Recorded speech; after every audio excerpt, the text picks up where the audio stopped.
अनुसूचित जाती राखीव मतदारसंघातून बहुजन समाज पार्टीच्या वतीने मी आज अर्ज दाखल केलेला आहे.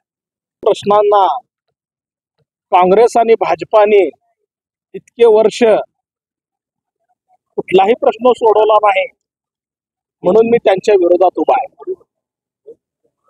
गेली 3 टर्म अनुसूचित जातीचा उमेदवार या मतदारसंघातून निवडून जातोय, परंतु एकाही अनुसूचित जातीच्या मतदारसंघातून जाणाऱ्या नकली अनुसूचित जातीच्या खासदारांनी संसदेत एकाही दलितांच्या प्रश्नावरती आवाज उठवला नाही. म्हणून बहुजन समाज पार्टीच्या बहन कुमारी मायावतीजी यांच्या नेतृत्वाखाली पुन्हा एकदा या भारताच्या संसदेमध्ये आंबेडकरवाद्याचा आवाज उचवण्यासाठी आणि अनुसूचित जातीच्या, ओबीसींच्या, जमातींच्या अशा बहुजन समाजाच्या प्रश्नावरती मी सोलापूर लोकसभा निवडणूक लढवत आहे. पाण्याचा प्रश्न आहे, बेरोजगारीचा प्रश्न आहे, पर्यावरणाचा प्रश्न आहे, इथल्या रस्त्यांचा प्रश्न आहे.